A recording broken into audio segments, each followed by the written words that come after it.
masing. Mungkin itu Mas Mario secara singkat bisa sampaikan. Pak. Ya, silakan Pak. Ya, silakan Pak. Ini pencucian uang itu kan sekarang kan modusnya juga makin kompleks, tidak hanya semata-mata lewat transaksi keuangan ya. Jadi mungkin bisa lewat notaris, kalau misalnya dia membeli rumah dengan cara tunai, namanya bukan yang bersangkutan tapi dengan nomini atau atas nama orang lain, itu kan juga bisa ditelusuri. Membeli mobil mewah dengan cara tunai, ya itu kan juga hal-hal yang perlu mendapat perhatian mungkin untuk ke depan PPATK, karena mereka yang pelapor juga ya, itu kan notaris, kemudian akuntan itu, kemudian dagang, pengacara, mobil mewah, mata mereka itu menjadi para pihak yang wajib melapor ke PPATK kalau diduga mereka itu misalnya cara pembelian tadi dan cara tunai ya. Kita lihatlah beberapa kasus yang pernah disidangkan, misalnya berinya kan yang disuruh bayar itu diminta itu ambil uang di kamar 2 kardus dibawa gitu kan. Ini kan menarik kan seperti itu. Nah ini kalau seluruh data-data terkait transaksi yang sifatnya tunai bisa di stop gitu kan, dan diinformasi menjadi satu hal yang untuk didalami lebih lanjut, apalagi kalau itu menyangkut penyelenggara, karena kewenangan KPK kan menyangkut penyelenggara negara dan aparat penegak hukum gitu Mas Mario.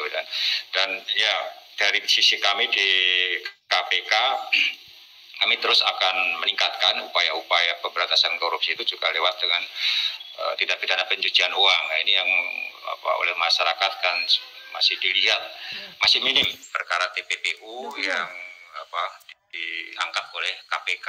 Nah, tadi juga saya sampaikan sebetulnya concern KPK itu kan bagaimana kita bisa semaksimal mungkin mengembalikan atau merampas aset-aset yang diduga dari hasil korupsi. Nah, kadang-kadang teman-teman di penindakan, penyidik dan JPU itu dia tanpa TPPU itu dia berhasil merampas aset hasil korupsi, yaitu dengan menggunakan pasal 12B gratifikasi.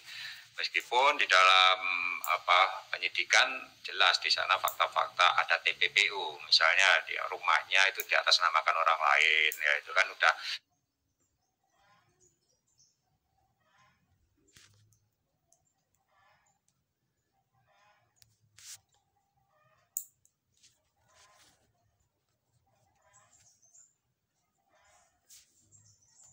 di rumahnya itu di atas namakan orang lain, ya itu kan udah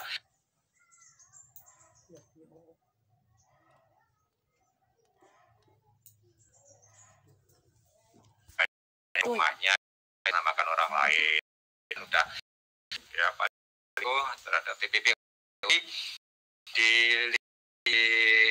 arah keadilan yang pidana asalnya dari korupsi kan masih minim kan begitu Mas Ivan ya. Jadi nggak sejalan loh, katanya paling berisiko, tapi kenapa TPPU yang asal pidana asalnya korupsi kok tidak banyak. Nah itu nanti tentu kami ke depan akan juga membantu PPATK supaya supaya Indonesia juga diakui ya di dalam keanggotaan organisasi FATF ya. Nah seperti itu. Nah ini kan dimonitor terus in Indonesia ini kan, bagaimana kepatuhan terhadap tindak pidana pencucian uang. Kalau resikonya paling tinggi korupsi ya harusnya sejalan penindakan perkara korupsi yang dengan TPPU itu juga sejalan dengan risikonya seperti itu.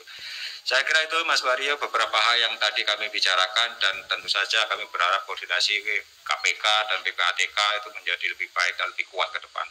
Terima kasih Pak Alek. Ya, ini kelihatannya masih belum puas saja ada satu. Oke, satu pertanyaan penutup dari Mas Wario, silakan.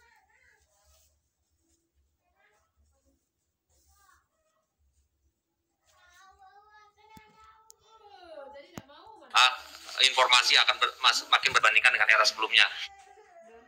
Nah, kenapa minim sekarang ya prinsipnya PPATK bekerja sesuai dengan norma-norma yang berlaku ya. Kita full teknologi kita pakai.